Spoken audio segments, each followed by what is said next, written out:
much more. We'll start, though, with a look back at the midweek game in the Champions League against Porto. Gorsty.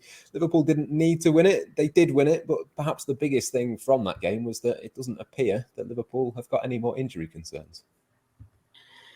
Yeah, I think so. I think I don't think Klopp had too many options, did he, in terms of resting and rotating, because he had about 7 players injured before the game. Obviously, Robertson and Henderson played about half an hour each, and they were not exactly 100%, so we couldn't change it too much. So I think he struck the balance right in terms of playing Nico Williams, obviously continuing with Kostas Tsimikas at left back. Kanate got a game, didn't he? And obviously big night for Tyler Morton, biggest night of his fledgling career so far. So all in all, a decent night's work for Liverpool, wasn't it? Comfortable win in the end. One of the goals of the season from Thiago, who again looked really good in midfield. So yeah, loads of ticks in the boxes and not too many X's. So yeah, it was a fairly routine afternoon, really, or evening, and now they move on to Milan. And again, hopefully by then the injury options will have eased off again. So yeah, all in all, a good night at the office for Klopp and on the team. Yeah, very straightforward victory in the end. I wasn't massively impressed by Porto, to be honest, Doyley, considering they probably could have done with a few points to get through. But I suppose we should touch on the Thiago goal. Obviously, Gorsty mentions it there. Plenty of debate about whether it touched the ground or not. What's your verdict on that, and what was your verdict on the goal itself? Well, there is no verdict. It didn't touch the ground. Simple as that. You watch all the replays, it doesn't touch the ground. Anybody who thinks that it touches the ground needs to get some new glasses, and if they don't wear any glasses, get themselves down to the opticians immediately, because it did not touch the ground. Porto were really poor, weren't they? I thought second half was a bit weird. When they went behind, they just decided, let's just fall over all the time and dive. It was like, well, hang on, you're getting beat here, and this is against the Liverpool team who in the first half, so the first half an hour, were there for the taking. I mean, they were a little bit all over the shop defensively. Liverpool, that is. Porto had that great chance, didn't they, which they wasted. And I think if that had gone, it would have been a completely different game. But it didn't go in. So I don't really like doing ifs and buts and, what if this. So I do think that Liverpool did in the end won reasonably comfortably. And as Gorsty said, there were a lot of ticks, and one of them was Thiago. It was a great strike, but it backed up what he did against Arsenal at the weekend, because I thought he had a very good game then as well. This was a game where he could, he was given the time to pass the ball about. He had that, he was a greater experience in that midfield three. Tyler Morton spoke after the game about how Thiago and Alex Oxlade-Chamberlain helped him through the game. So, all in all, lots to be encouraged about.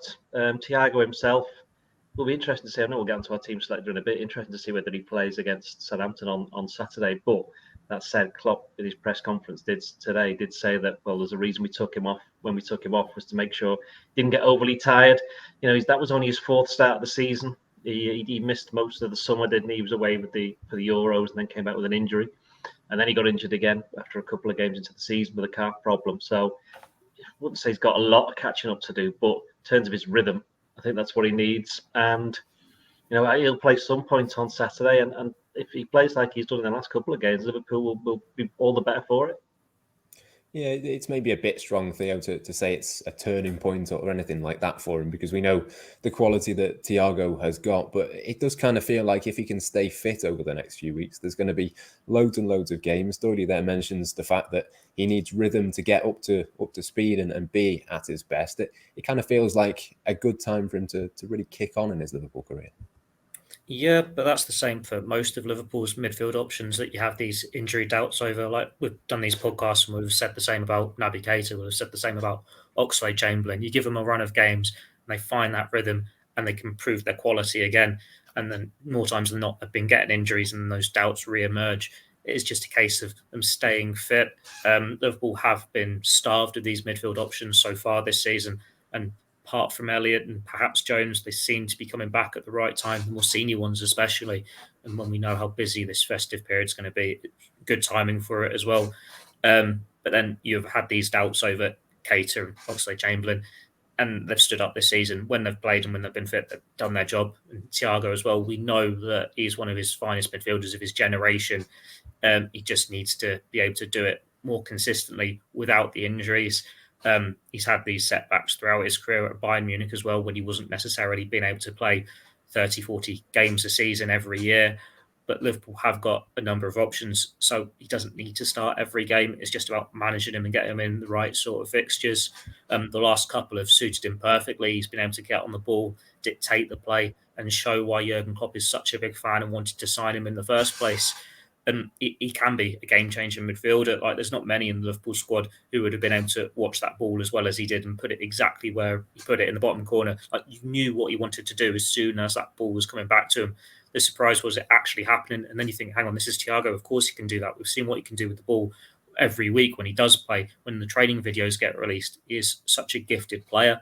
There isn't really a turning point there or doubts for him to really show his quality. You just want him to be able to stay fit, and so they can call upon him every week when they need to.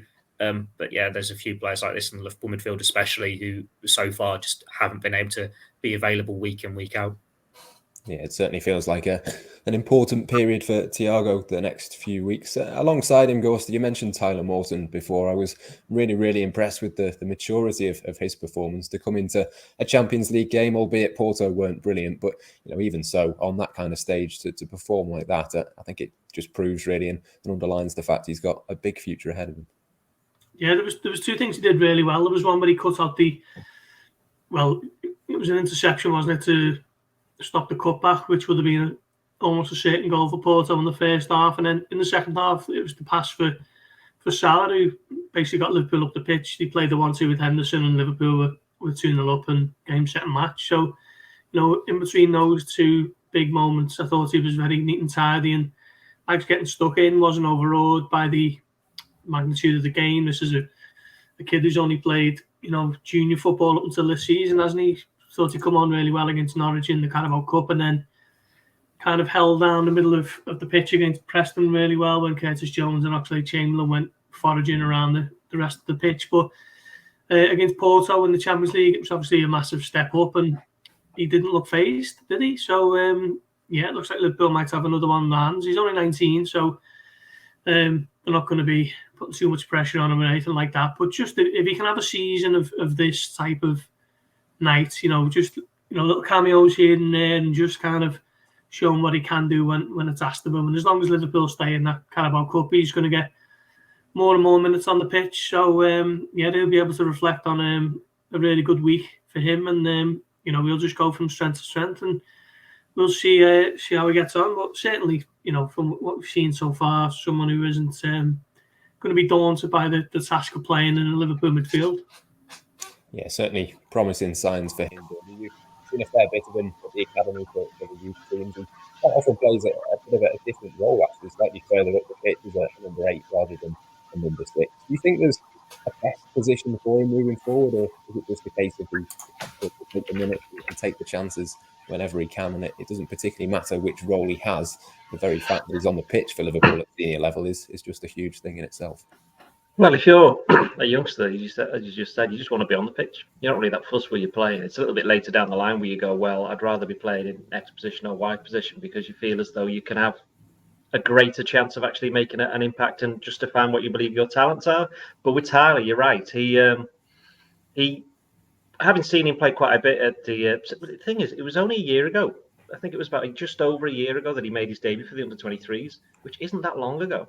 And he is still young for the under-23s, because he was only 19 recently, wasn't he? So that's still young for a footballer. But at that level, but at the same token, Trent was in the team, Curtis Jones in the team. At that age, you go back to Gerrard and Carragher and players like that. They were all getting into the first team around this age. So in that sense, it's not a surprise. The difficulty for any youngster coming to this Liverpool team at the moment is the fact that they are one of the best teams in the world.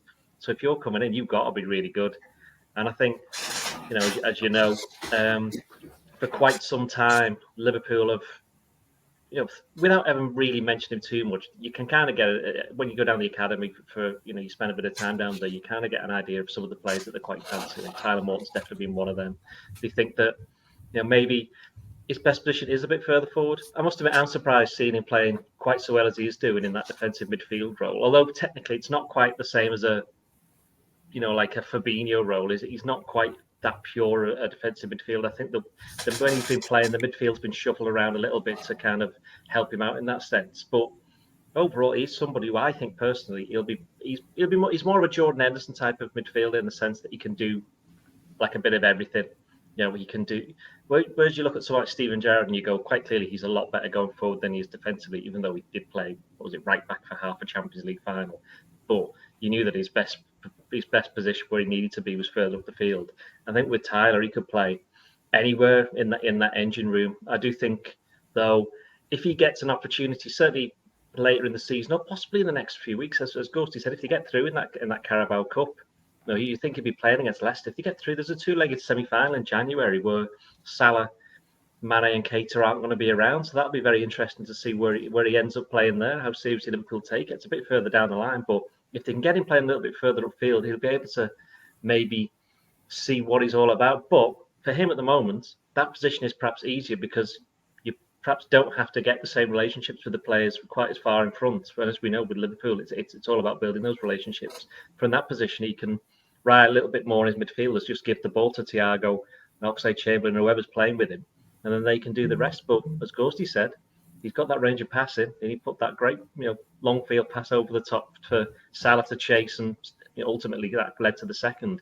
And he did exactly the same in the UEFA Youth League in the game against Porto. At Porto, where Liverpool were getting beat 1-0, towards the end, he puts a deep ball from inside his area over the top. Fraundorf runs onto it, puts it in, and they get a draw. And I have to mention that we were all down at the academy on Wednesday before the Champions League game. We saw the youth team thrash Porto 4-0.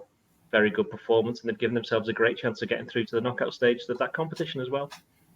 Yeah, absolutely. Plenty of promising signs for Liverpool across all age groups. Well, Theo, we've spoken about two of the three midfielders. We'll finish with the third one, Alex Oxlade-Chamberlain. I think it's been a decent couple of weeks for him. He seems to be getting into a bit of rhythm and a bit of form himself. But I suppose, again, that the caveat to that is similar to Thiago. It's just a case now of continuing that for him.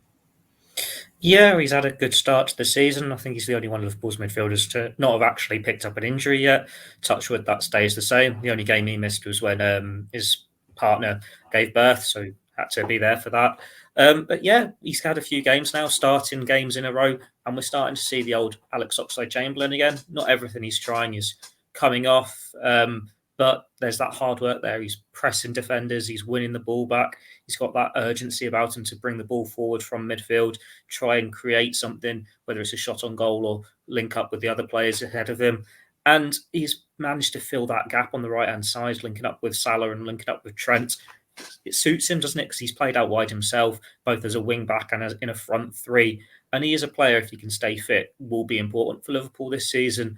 We know they're going to lose Salah and Mane for the Cup of Nations. So, he could be an option there in that front three, either out wide or as this false nine that they actually did play him for briefly when the substitutions were made in midweek, and they've spoken about before that he is there as an option.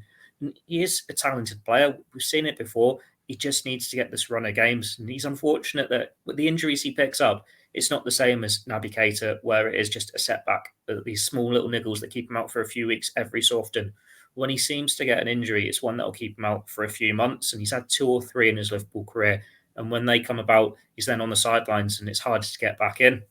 Like last year, it was a time where Liverpool couldn't really rotate because they had all the injury crisis in defence. So it was just stick with what you trusted to get you over the line. And he was just this bit part role off the bench. But we've seen before, when you give him games, he can make a difference. Like that's when he enjoyed his best form of his Liverpool career in that first season. We'll remember that stunning goal against Manchester City in the Champions League. There's been plenty of transfer rumours about his future so far this year. His contract's up in 2 years' time. He's almost at that extent where he's playing for his Liverpool future here. But he could easily be one of those players that might want to look on to move on in the summer. Can he raise funds where he has an eye on being in the England squad for the World Cup when he thinks he's deserving of more regular game time? But he loves it at Liverpool. He's a very popular player in that squad. And he's a valuable player in that squad too because of his versatility, because he can play so many roles. And he is silencing the doubters here because it wasn't a case of injury has finished him off. When he's had these games, he's showing that he can still do a job. It's just whether he gets those opportunities when everyone is fit. Like if you've got Keita fit, Thiago fit, Fabinho fit, Henderson fit, Elliott, Curtis Jones, where does Oxlade-Chamberlain fit in Jurgen Klopp's pecking order? You'd imagine he'd probably be getting limited game time there. But at the moment, he's doing what you want from him. He's doing what managers are asking for him, and that's all you can really expect from him. He's certainly stated his claim over the last couple of weeks, and he's doing a good job. Yeah, it'll certainly be interesting to see whether or not he plays at the weekend, but we'll come on to that shortly. Just before we do move on from Porto, Doyley, I'll come to you on this one, on Ibrahima Konaté's performance. I think you gave him a 5 in your player ratings, correct me if I'm wrong. It maybe wasn't the best performance from him, but I suppose it's one of those that it is quite hard to come into a game when it doesn't matter, and Porto are a bit strange, and it certainly isn't something that we should judge him on long term. No, I mean the rest of them managed it.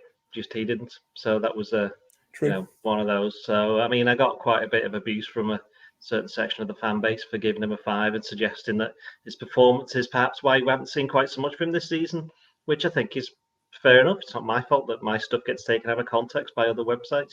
We know what this is like. Pretty sure they won't be putting that on their website. Anyway, Konaté. I mean, I'm personally speaking, I'm not worried about it. And I know, as I said before, getting to the team selector, I reckon he's playing against Southampton. I reckon he'll play against Southampton because did well against Man United. Can't really judge him on, I think it was Norwich away, wasn't it, his first game? But Brighton was an interesting one because that was one where Liverpool themselves didn't play well. And I think he kind of was affected more by the first half where Liverpool were trying to find their feet. I think he was still trying to find his. Whereas other players were confident in their own game. He's still trying to work out his with Liverpool. So he had that double impact of what was going on. And he was, said that early goal, he was a bit lucky. It was his mistake that it came, early chance, I should say. What should have been a goal. It came from his mistake. And there was one or two other things where he looked a little bit slow, a little bit off the pace. That's not to say he's slow, he hasn't got any pace. It's just that he seemed a bit hesitant, a bit nervous, a little bit unsure. A bit better second half. And I think possibly Matip helped him in that respect. And certainly the fact that the midfield got a bit more to grips with the game and the fact Liverpool were winning 1-0. And as you said before, Porto weren't very good. That also played into the hands. I mean, Porto, for a team that I think I'm right in saying that when they got beat by Liverpool, since then they've won every league game in Portugal. And they didn't lose any of their group games, either the two of them. Did he play? Milan wasn't at home and away. I think they got a win and a draw. So I think they came into the game with a lot of confidence, and you could see that in the first 20, 30 minutes, they kind of went for it. And that may have been a slight issue for Konaté because he's not kind of been used to coming up against that with Liverpool because, Brighton, for all intents and purposes, in that first half didn't go for it. United certainly didn't. They didn't have anything, and Norwich didn't. So it was something different for him. As I said, I think, there's nothing to worry about long term at all. Not to worry about at all. He's only 22. He's got loads. They'll need him over these next few months because if Joe Gomez, we don't know when he's going to be back.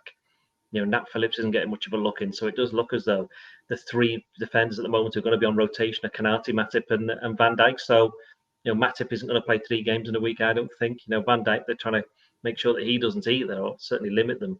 So he's going to be playing his games, and he's only going to get better. Yeah, certainly be interesting to see if he does start on Saturday. Just before we do move on to Southampton, though, we'll have a quick word on Manchester United because, of course, Ralf Rangnick, it looks like, is going to be heading there, Gorsty. We spoke a fair bit on Monday's podcast about them getting a succession of decisions very wrong, but Jurgen Klopp, full of praise for Rangnick, as you might expect. Does this kind of feel to you like one that they have finally made a sensible decision, a sensible managerial appointment? Does a bit, doesn't it? Which is quite unnerving because it's the last thing you expect from the Manchester United hierarchy to be making smart, intelligent football decisions because it's something that they haven't really done too much of over the last 3 years, aside from just buying players who were probably obvious names that any football fan in world football would have been able to pluck out of a hat. So yeah, I mean, I'm not too au fait with Rangnick's work, but I know he's someone who, not necessarily a manager per se, he's more of a figurehead in terms of director of football, sporting director type personality who has got contacts throughout Europe and throughout the world and can utilise them to help teams. I mean, what he's done with the likes of the Red Bull football group, he's turned them into, quite significant names, hasn't he, in European football? You think of Salzburg and the players that they've been able to produce in recent years. And obviously, Leipzig have only been around since about 2009, is it? Something like that. And they were Champions League finalists in 2020. And I'm got a clue about what he's done with Lokomotiv Moscow, but certainly someone who's highly regarded in the game. And Klopp was speaking highly of him today at the AXA Training Centre. He was saying that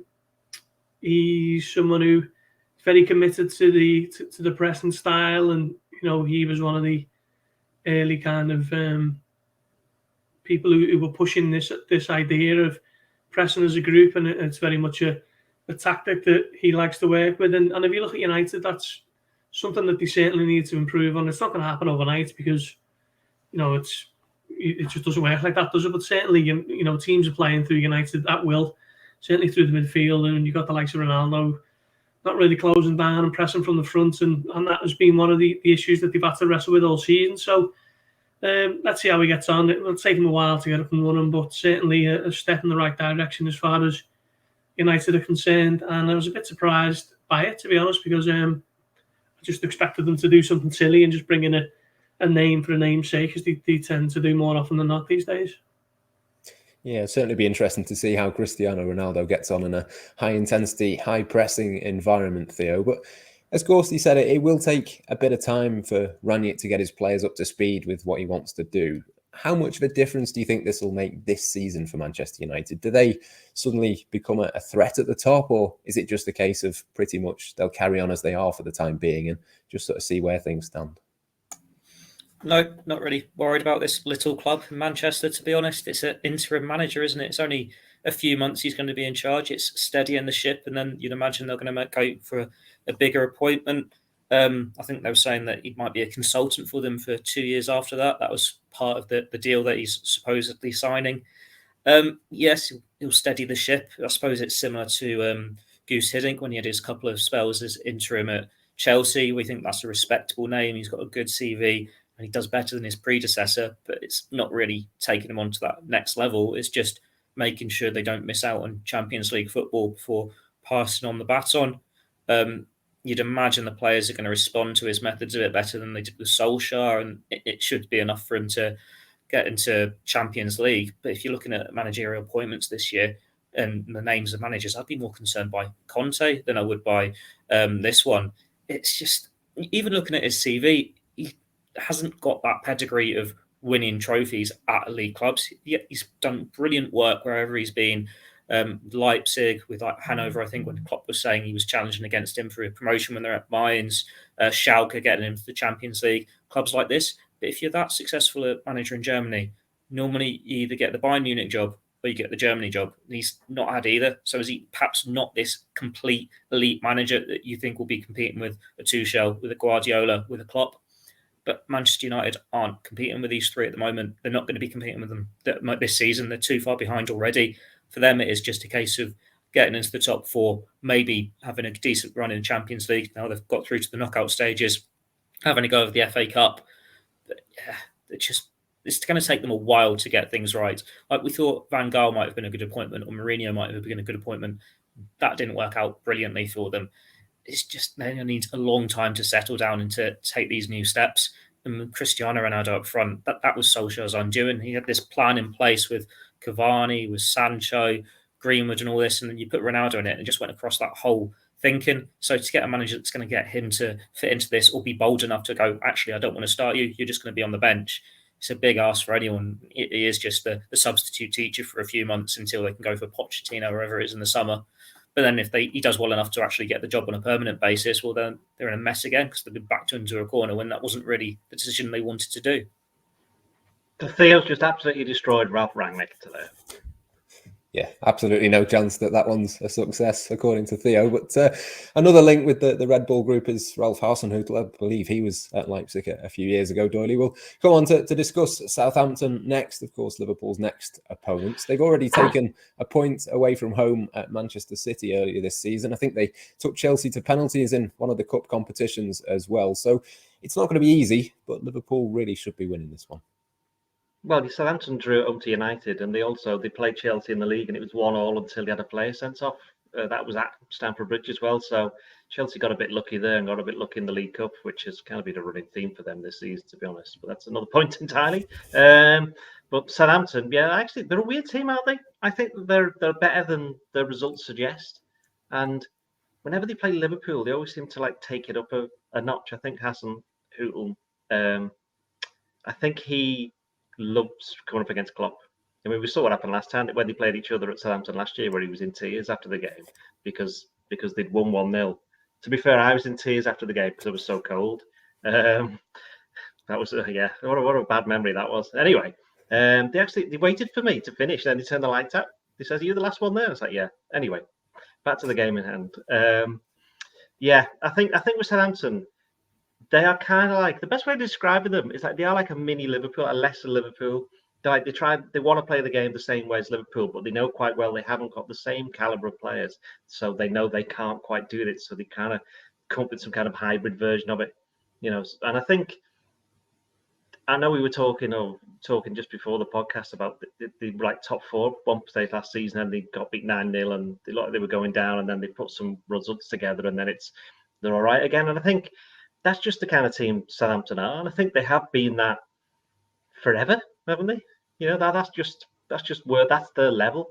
And what Southampton fans, knowing them, what they like, they know they're probably not going to win anything. If they get to a final every now and again, great, and get the odd scalp, but they want to be playing good football. And I think, is it good football at the moment? I don't know. It's tough. You can't, as I say, you can't. They want to play a certain way, but they know they can't play that way, and so they're kind of caught in between a rock and a hard place with that regard. I think it'll be difficult for Liverpool, but then name me a game where it hasn't been difficult this season, apart from Man United away, obviously. Yeah, well, we know all about them from Theo, so we won't go back to that again. But of course, in terms of Southampton, I thought he called them a weird team there, and I completely agree. I mean, you think of Southampton of having this style. They have a manager that Jurgen Klopp is obviously a great admirer of, and was really sort of praising of him earlier today. But then at the same time, we were going through their players a little bit earlier on, and you think, well, there's not really anyone there that any of the top teams would be looking at. They're a really strange bunch, aren't they? I think there's just a definition of a mid-table team, aren't they? Every league has them, and Southampton fall into that category for me. I mean, I'm just looking at the results here, just pull them up while Doyley was answering the question, and got beat by Wolves away, beat Leeds at home, they drew with Burnley at home, beat Watford away, beat Villa away in successive games, but then got beat by Norwich last week. So it's difficult to kind of put your finger on where a team like that might be, where such as a sporadic set of results. Obviously, Chelsea beat them at Stamford Bridge, but as we said, and we'll probably say for pretty much 99% of Liverpool's home games, Liverpool have got to win it, haven't they? They didn't against Brighton, despite being 2-0 up, and I think the international break's done Liverpool a world of good in terms of resetting a bit, refreshing, getting one or two players back from injury, and they've certainly looked a lot better since football came back last week than they did before it, when they drew with Brighton and then laboured against West Ham. So I'm expecting a fairly comfortable afternoon for Liverpool. I thought they were superb against Arsenal, one of the best performances at Anfield for some time, particularly second half. Wednesday night was routine and comfortable against Porto. So Saturday afternoon should be relatively straightforward. Yeah, it's one that Liverpool should win, Theo, and I suppose you've got to factor in as well, as much as Liverpool can only sort of take care of their own results. Manchester City playing West Ham on Sunday, Chelsea playing Manchester United. If Liverpool can beat Southampton on Saturday, it's one of those weekends where the pressure would then be on their title rivals the following day. Yeah, it would, but there's going to be many twists and turns still to go in this title race, and it's one where, like you say, Liverpool have to just focus on their own results. There's already that little bit of a gap forming, but then Southampton have done well against these big teams, like they got a draw with Man City, done well against United. There are going to be surprise results this season, like Burnley drew with Chelsea a couple of weeks ago. It's going to be far too early to predict things. Like United, could they have a nice bounce back against Chelsea, do everyone a favour? Liverpool just got to focus on doing what they can do best, and like what we're seeing from them this season, scoring 2-3 times every game. Well, you look at Southampton, and they're a side that's missing Danny Ings up front. Like they've only scored, I think, more than one in 2 games, and both those ended in draws to Burnley and Newcastle. The times they've won, it's just been 1-0, ignoring a comfortable 8-0 against Newport County in the League Cup, but we can write that off, can't we? Lower league in the League Cup for the games that really matter. He's destroying non-league teams now. What's going on here? Not non-league, lower league. Lower league teams. So in the context of a Premier League title race. Whatever. But yeah, Southampton are a team in transition, aren't they? Like a few years ago, Liverpool would have been plucking their best talent left, right, and centre. The rest of the Premier League would have been doing the same, and they were challenging for Europe. And then they've got to the point where their last stars have moved on, like Højbjerg went to Spurs, Danny Ings is gone. And it's like, well, what do they do now? Like they're going for these younger talents like Livramento, really good player. Salisu, you think, well, this could be a good time for Southampton in 2-3 years, but it's about getting that balance right. Because they've still replaced Ings with Adam Armstrong, who was prolific championship goal scorer, but he's a bit of a slow burner to get back into the Premier League. He scored a couple and he's not quite exploded onto the scene yet. It takes time. Exact same thing happened to Che Adams when he moved up to the Premier League. Got some good players there, but there are others you think, well, they're not long-term Premier League players. They're not going to take you to the next level. They're just this mid-table standard. But then these teams, when they're playing against the Liverpool and Manchester City, they can find this new level. They can pull up a shock. I can write Southampton off and say, they're not going to score many goals because they've not scored many goals this season, and they'll go and win 2-0 at Anfield with Armstrong and Adams scoring. Liverpool just need to be at their best and do what they've been doing for the majority of the season, taking their chances, Mohamed Salah scoring goals, Jota, Mane scoring goals, and make sure that this one isn't an upset, because if they win these sorts of games, especially at home, all season long, then they're going to stay in a title race. Just before we finish then, let's pick our teams for the game. Alisson will be back in goal, Ghosty, but do you want to talk us through your back four? Probably a couple of different decisions to be made, even though Jurgen Klopp was absolutely definitive over the left-back situation earlier on. Yeah, I think he was definitive in his point that Andy Robertson is not some busted flush, which I certainly agree with. I think people have been too quick to want Tsimikas playing and Robertson to be dropped this season. I really do. I think Robertson hasn't been great against Bournemouth in particular, against Brentford in particular, and Brighton, but I still think he's a top-class left-back. So if he's anywhere near 100%, let's have him in there. Trent will come back into the right-back slot, won't he? And then it's your centre-backs, and I think Van Dijk will come back. It's just a question of whether he gives Matip another game, second game of the week, or whether he puts in Konate. I agree with Doyle. I thought Konate was a bit shaky actually on Wednesday night, particularly for that chance for Otavio when he got a course under his feet and the counter attack was on. So I'm going to leave Matip in there. He hasn't been injured this season, I don't think. So Matip and Van Dijk, and I'm going to bring back Robertson on the left. We all know what's going to happen now. Matip's going to go off injured at some point. But Doyle, who are you going to go for? Well, I've given it away. Konate and Van Dijk, Robertson and Trent. And in terms of Konate, what's the thinking behind that? Throwing him back in to get himself back on track, or do you just think that it's time for Matip to come out? I think it's a bit of both. Matip, there's no point risking him. He's fit, although Ghosty seems to be trying to get him injured. And then with Konate, he's playing again inside 3 days. He'll have a much better game because he'll be alongside Van Dijk. It'll be good for his confidence. Let him play. Yeah, I'm torn, to be honest. I think Matip could do a bit of damage against a bit of a chaotic Southampton midfield. But then at the same time, there is the Merseyside derby to think about next midweek, Theo. So talk us through your back four. Who are you going to go with? Trent's at right back, Van Dijk's at centre back. I think we're all agreeing on that.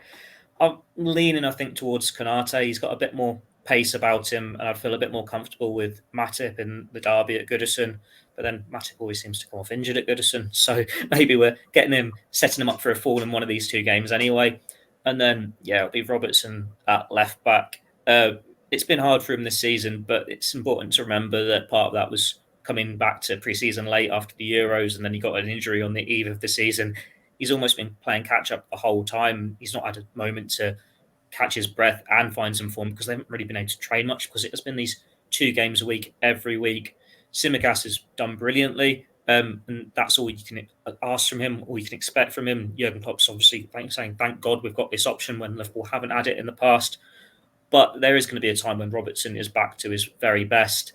And you'd like to think against Southampton at Anfield, it is a setting for him to maybe have not an easier afternoon, but fine form. It's going to be a game where he can have opportunities to get forward, and he needs to play his way into form somehow. And hopefully this is going to be the one. Yep, absolutely. Let's move on to the midfield then, Gorsty. I'm going to go Fabinho, Henderson and Thiago, but I suppose at least one of those would come off after an hour in my scenario with Wednesday night in mind. But do you think there's an argument for Oxlade-Chamberlain to stay in? Is there anybody else that you'd put in there? I don't suppose there is. There's not really anybody else fit. No, I don't think there is. I don't think...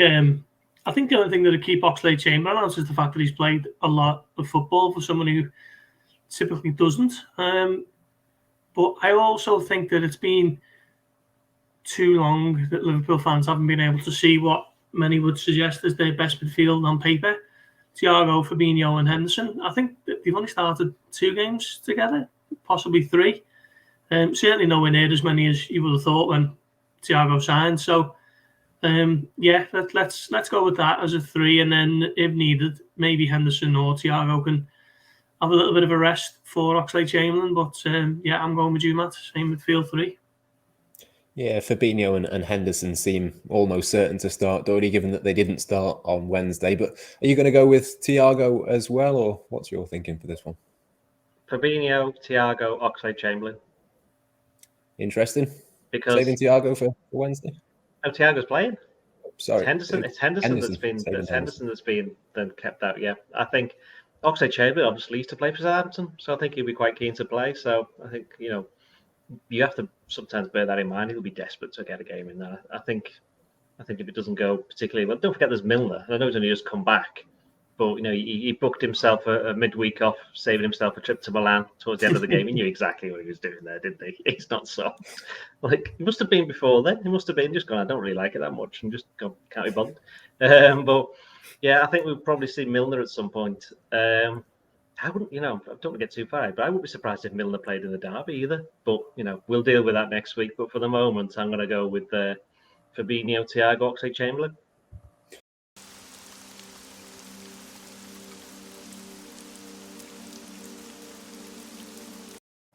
Theo, who are you going to go with? I'm leaning with Doyley again. The Oxlade-Chamberlain ex-club factor for me swings it for him. He's in good form. We saw what he did against Arsenal, so he can face another former club and hopefully have the same impact. I think he's done well against them in the past, hasn't he? He scored, was it the title-winning year at Anfield in the 4-0. I'd keep Thiago in. I think it's a game that would suit him. And then it's whether I go Henderson or Fabinho as the number 6. Like I said, leaning towards Doyley's thinking, save Henderson for the derby. We've only seen glimpses of him since coming back from this injury and from international duty. So you don't want to risk him too much, especially when it's going to be a frantic festive period coming up. So Fabinho can be number 6. Henderson can come on after 1 hour, and then he can start the derby and lead them to hopefully a rare Goodison victory. We've not had a few of them for a few years. Yeah, good to have a few options in there. There's a couple of options in the front line as well, Gorsty, but I'm going to go Salah, Jota and Mane. I didn't think Minamino was particularly brilliant. He didn't do anything dreadful on Wednesday night, but probably an opportunity missed for him to stamp a bit of a mark. Yeah, it really was, especially after coming on against Arsenal and scoring, and you could see what that meant for him and looked like the perfect opportunity to kick on, but just didn't think he did anything at all, really, on Wednesday. He kind of just chased it about and worked hard, as he always will, but no, it was a big chance missed for him. Salah, Mane and Jota, I think. Yeah, Diogo Jota on the bench midweek, but he is back from what Klopp described as a fairly big knock against Arsenal, so would imagine he would start. Doherty, is that the same 3 for you? I thought Minamino did okay, actually, considering he ended up playing on the right wing, didn't he, by the end? So I think he did right. I think it's his best game he's had when he's been playing down the middle, and I think that's something Liverpool are going to have to look to if they've got preparing for what might happen in January, for example. So it was something that had to be done. I think it's going to be those 3, but again, I think when he comes to the derby next week, I think Klopp will just do something crazy as he always does, but we can come to that. But yes, those three for this one. Yes, we will come to that, but I am going to predict that Divock Origi plays in Yes, that one that's, at some that's stage. exactly what's going to happen. That's what I was And you thinking. wouldn't bet against him scoring either. Theo, for this one, no Origi in this one, saving him for the derby? He don't think he's actually scored at Goodison before, but yeah, let Sonnery shirt Divock against Everton. And it can be Mane, Salah, Jota for this one.